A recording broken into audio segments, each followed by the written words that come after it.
Welcome. Today I'm joined by Henrik Larsson, Lyon, CEO of Hexatronic. Welcome. Thank you very much. You recently reported your last quarter for 2024. Quite stable quarter in a quite challenging market, in my view. Could you give us a brief update about what happened in the quarter? I think it came out quite a lot in line with the expectations we set when we reported Q3. So we are back in Fiber Solutions to seasonality variations, meaning Q4 and Q1 are softer due to winter effects, I would say. We also had a quarter where we saw some growth, small, 2% in Fiber Solutions, which is a good sign. I would say harsh environment and data center, pretty much in line with Q3 revenue-wise. We are down in harsh environment versus Q4 last year in 2023 because we delivered a very big defense project in the US that year. But overall, I would say quite a stable quarter in line with our expectations, good cash flow. I see. And as you mentioned, Fiber Solutions were back to growth, 2% year over year. And you mentioned that Europe actually grew. I mean, that was a while we heard about. I mean, could you elaborate a bit on that? Yeah, no, but we saw some positive developments in Europe. I wouldn't say major, but in the right direction. We have had good developments in, for instance, Finland and Austria. But also it was in APAC.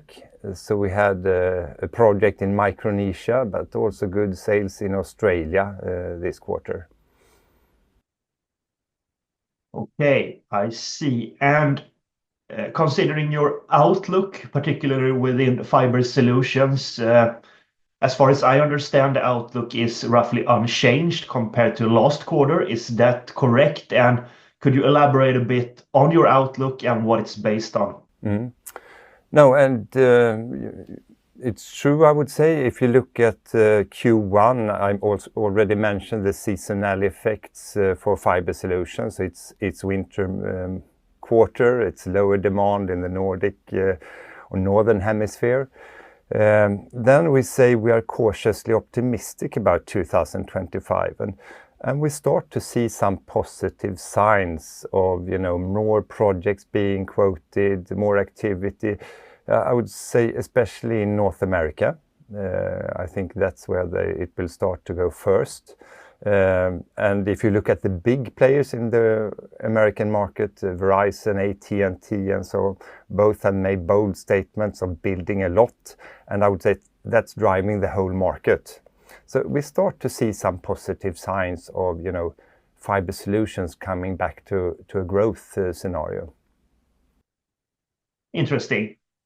And let's continue with the US market. There are a lot of discussions about tariffs and so on, but I know that you have a quite good position there. Could you elaborate a bit on the US market and where you're producing the goods for that market? Yeah. So most of what we sell in the US market, we actually produce in the US market. So we are not too concerned about potential tariffs. If you look at Fiber Solutions, we have the fiber optic cables, but we will be producing fiber optic cables in the US. It will take some time to set it up, but we will do that. But it's a smaller part of our business. So I would say the majority of what we sell in the US, we produce in the US. I see. And lastly, I think it's your last day or the second last day as CEO of Hexatronic, but you are a major shareholder, and I mean, you have a lot of insights into the business. So perhaps if you could tell us, I mean, what would you look at as an outsider, a shareholder going forward? I guess I have to start to say I will follow you, the red eye. I mean, you have been following Hexatronic for quite some time. I think you know the business quite well, and you know us. So I will certainly follow your reports. And then, there are some some sites, some news media that I regularly follow to see what is happening in the different markets, and I will still continue to look at those to see what happens in especially the fiber solutions markets. Thank you very much, Henrik. Thank you very much.